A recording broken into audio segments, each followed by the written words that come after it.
कार्यकारी सदस्य जनाब कलीम साहब, आपने राजनीति कहां से और कब शुरू की?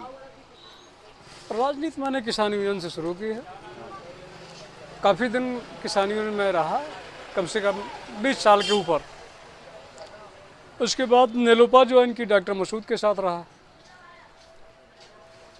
और फिर हमने प्रदेश अध्यक्ष अनूप संडा के साथ भी काम किया लोकतांत्रिक समाजवादी पार्टी में, जिसमें आज संजय सिंह राज्यसभा सदस्य है, वहीं से निकले हैं वो जी। अब मैं MIM के साथ हूँ। असदुद्दीन ओवैसी साहब की बातों को सुनकर। MIM कब ज्वाइन की आपने? MIM मैं 2017 से पहले ज्वाइन किया हूँ। आपको ओवैसी साहब कैसे नेता लगते हैं? ओवैसी साहब एक ऐसे नेता हैं जिनका कोई जोड़ ही नहीं है।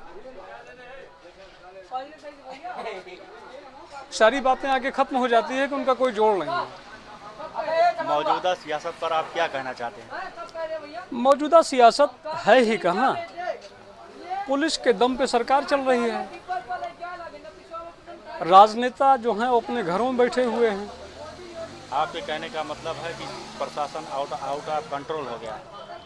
बिल्कुल, उसमें कोई दो राय नहीं। प्रशासन आउट ऑफ कंट्रोल है। सरकार चाहे वो प्रदेश की हो चाहे देश की हो, पूरी तरह फेल है।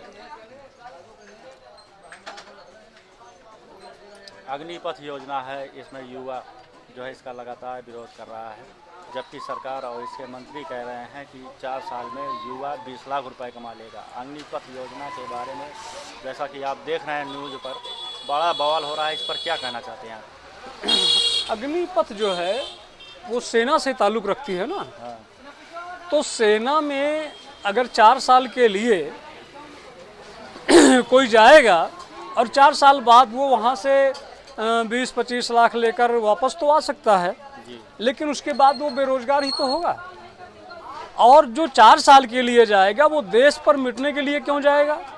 जब उसे मालूम है कि मैं 4 साल में निकाल दिया जाऊंगा, तो इससे तो करप्शन बढ़ेगा ना। जो लोग अंडर ऑफ ट्रेनिंग रहकर 6 साल पूरी तरह जो है वो मिलिट्री की ट्रेनिंग किए रहेंगे और 4 साल बाद वो निकाल दिए जाएंगे, तो उनका तो गलत लोग भी इस्तेमाल कर सकते हैं। जो तमाम तंजीमें, तमाम कमेटियां, तमाम जो है देश के खिलाफ काम करने वाले लोग हैं, उनका डिप्लोमा देखकर और उनसे तो देश के खिलाफ भी काम ले सकते हैं।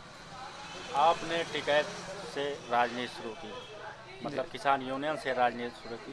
किसानों के बारे में क्या कहना चाहते हैं? मौजूदा हालात किसानों के क्या हैं, कुछ बताना चाहेंगे आप? अब किसान के बारे में क्या कहें मैंने कुछ देखा, इसलिए किसान यूनियन से भी मैंने नाता तोड़ा। जी। और किसान को तो सिर्फ बेवकूफ़ बनाने वाली बात है, चाहे वो किसान यूनियन हो और चाहे वो प्रदेश और केंद्र की सरकार हो, बेवकूफ़ बना रही है। जैसे हमारा चैनल मजदूर न्यूज़ नाम से है, मैं प्रमुखता से मजदूरों की आवाज़ उठाता हूँ। मजदूरों के बारे में क्या कहना चाहेंगे आप? मजदूर जो है इस देश का भविष्य है, और आप मीडिया के लोग इस देश के चौथे स्तंभ हैं। आप चाहे जुडिशरी हो, चाहे विधानसभा हो, चाहे पुलिस विभाग हो, तमाम एजेंसियां, सबसे आपका ताल्लुक है और हर किसी से आप सवाल कर सकते हैं। यूट्यूब चैनल है, छोटा सा चैनल। अरे वो छोटा नहीं, जब कोई आवाज़ जो होती है वो एक चिंगारी ही आग लगाती है। तो आपका छोटा सा चैनल से मतलब नहीं है, आपकी आवाज़ देश विदेश में जा रही है, ये सबसे बड़ी बात है। लेकिन कि देश के लिए आवाज़ उठाएं, गोदी मीडिया बनकर न रहें। आप प्रदेश कार्यकारी सदस्य हैं AIMIM के, देश के लिए, प्रदेश के लिए क्या करना चाहते हैं? मैं और मेरी पार्टी का साफ सा मतलब है, जिसकी जितनी संख्या बाहरी उसकी उतनी हिस्सेदारी। ये हमारे देश का संविधान है और हमारे देश के संविधान को हमारे बैरिस्टर असदुद्दीन ओवैसी प्रदेश किसी प्रदेश का लीडर हो, शौकत साहब हो, कलीम हफीजुल्लाह साहब हो, कोई भी हो, जो जहाँ तक हमारा ऑर्गेनाइजेशन है वो सारे लोग बैरिस्टर साहब को फॉलो करते हैं, देश के संविधान को फॉलो करते हैं, और बैरिस्टर साहब कहीं संविधान के दायरे के बाहर नहीं बोलते हैं। और ये भी मैं बता दूं कि तमाम गोदी मीडिया, तमाम यूट्यूब के तमाम चैनलों द्वारा ये आवाज़ उठाई जाती है कि आप भड़काऊ भाईजान हैं, लेकिन आज तक किसी ने ये साबित नहीं किया कि असदुद्दीन ओवैसी ने कौन सा भड़काऊ भाषण दिया है, कोई साबित नहीं कर पाया।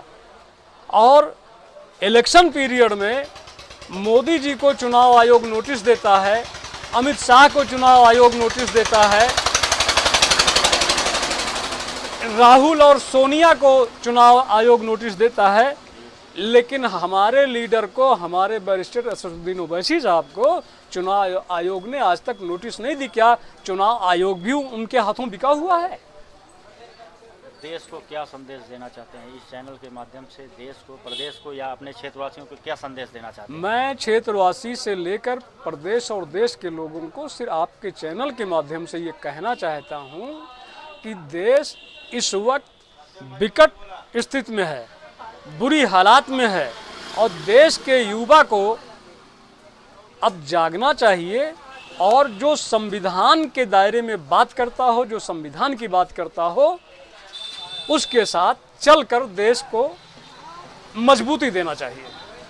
हर शुक्रवार यानी कि जुमा के दिन जो आपका जुमा पड़ता है, उसमें देख रहा हूँ कि शासन प्रशासन बहुत टाइट रहता है। एक मुसलमानों में मायूसी रहती है, तनाव जैसी स्थिति बनी हुई है। और जैसे अभी एक खबर आई कि भाजपा के प्रवक्ताओं द्वारा रसूल की शान में गुस्ताखी की गई, उस पर आप क्या कहना चाहते हैं? मुसलमानों को क्या मैसेज देना चाहते हैं? देश की आवाम को क्या संदेश देना चाहते हैं? बहुत सीधी साफ सी बात है कि अल्लाह के रसूल नबी करीम सल्लल्लाहु अलैहि वसल्लम सिर्फ मुसलमानों के लिए रहमत नहीं है,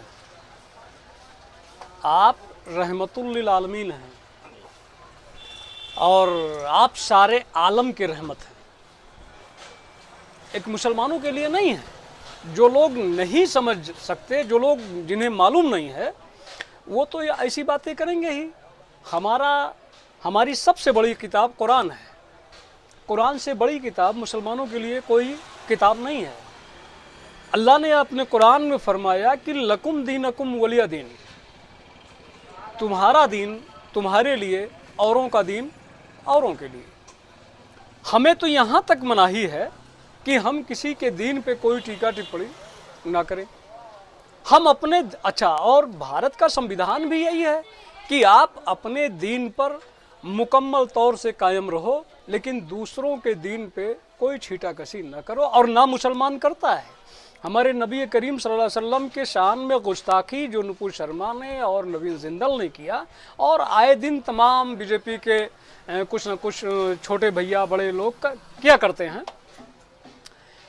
आज मुसलमान एहतजाज तो कर रहा है, मुसलमान आंदोलन तो कर रहा है, लेकिन मुसलमान ने इसके बदले में आज तक कभी गैर मज़हब के देवी देवताओं के खिलाफ कोई भी टीका टिप्पणी नहीं की है। मुसलमान वो चीज़ है। मुसलमान को समझते क्या है लोग? मुसलमान के बारे में इनको समझ ही नहीं है।